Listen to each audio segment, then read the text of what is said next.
Good morning মা। বাহ, টপটা তো খুব সুন্দর। বাবু এনে দিয়েছে? না মা, এটা ও এনে দেয়নি, এটা আমি লাস্ট টাইম যে বাড়িতে গেছিলাম তো মাই আমাকে কিনে দিয়েছে। তো দেখে তো খুব দামি মনে হচ্ছে। 1,000 টাকা তো হবেই। হ্যাঁ ওরকমই, অনেকটা আশেপাশে, 1800 টাকা দাম। তোমার বাড়ির লোকের কাছে এত টাকা আছে যে তোমাকে 1800 টাকার টপ কিনে দিতে পারে? না, আমার বলার মানে এটা না। আসলে তোমাকে তো বিয়েতে অনেক কিছু বাকি ছিল দেওয়ার, তো সেগুলো দিয়ে দিতে বলো। কথার দাম না রাখলে সেটা কি ভালো লাগে বলো? মনে হচ্ছে আমার কথাগুলো বৌমার খুব খারাপ লাগলো।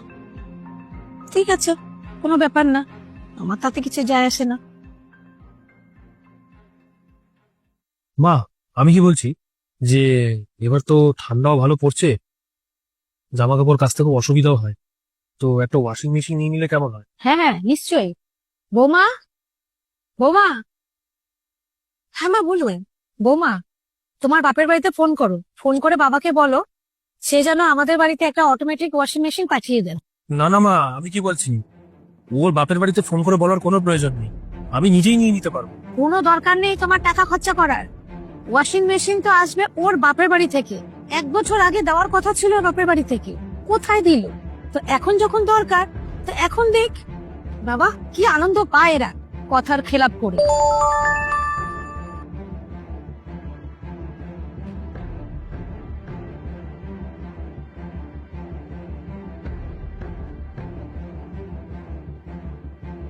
এই যে লোভী মহিলা, আপনার জন্য একটা নিউজ আছে। আমার বাপের বাড়ি থেকে বাকি জিনিসগুলো কেনার জন্য টাকা পাঠিয়ে দিয়েছে। আমি কালকে সকালবেলা এটিএমে গিয়ে পুরো টাকাটা তুলে নিয়ে আসবো, তুলে এনে আপনার মুখে ছুঁড়ে মারবো। এটা কিভাবে কথা বলছো তুমি আমার সাথে? তুমি নয়, আপনি বলে কথা বলুন আমার সাথে। কারণ এতদিন আমার বাপের বাড়ি থেকে যখন টাকা পাঠাতে পারেনি, আমাকে কাজের মেয়ে বানিয়ে রেখেছিলেন এই বাড়িতে। কিন্তু এখন আমার বাবা পুরো টাকাটা পাঠিয়ে দিয়েছে। অতএব আজকের পর থেকে আমি এই বাড়ির মালিক, আর আপনি হচ্ছেন এই বাড়ির কাজের লোক। তোর মার সাথে এইভাবে কথা বলছে আর তুই বসে বসে শুনছিস? ও কি বলবে? এতদিন যখন আপনি আমার উপরে অত্যাচার করছিলেন, তখন যখন ও চুপ করেছিল, এখনো চুপ করেই থাকবে। ওর কোনো কথা বলার অধিকার নেই। আমার বাপের বাড়ি থেকে টাকা পাঠাতে পারছিল না বলে আপনি আমার উপরে অনেক অত্যাচার করেছেন।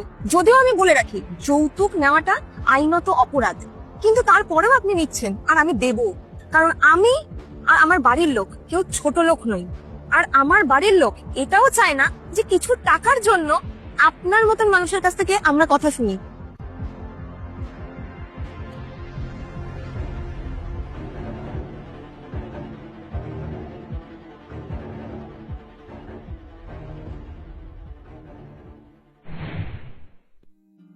দেখো শিল্পা, আমি জানি মা তোমার সাথে খুব খারাপ করছে, আর এগুলো করা ঠিকও না, এটাও সত্যি। কিন্তু আমি এখন কি করব বলো? আমি মাকে কিছু বলতেও পারবো না, কারণ তুমি তো জানো, তোমাকে তো আমি বলতাম সবসময় যে মা অনেক কষ্ট করে আমাকে মানুষ করেছে। এখন আমি যদি মাকে কিছু বলতে চাই, তাহলে মা ভাববে যে বুড়ো বয়সে আমাকে এইসব কথা বলছে, বউয়ের গোলাম হয়ে গেছে, বা হয়তো আমাকে দেখবে না, নানান রকম চিন্তা এখন তার মধ্যে চলে আসবে। তবে এটাও ঠিক যে এইসব আমি দেখতেও পারবো না। এই জন্য আমি একটা জিনিস ভেবেছি, এখন যেহেতু আমার কাছে একটু হাত টান রয়েছে, তো যেভাবেই হোক আমি কিছু টাকা জোগাড় করে তোমাকে দিয়ে দেবো। তুমি সেটা মাকে দিয়ে দিও, আর অবশ্যই মাকে এটাও বলবে তখন, যেন এই টপিক নিয়ে মা এরপরে তোমার সাথে আর কোনো রকম কোনো তর্ক বিতর্ক না করে।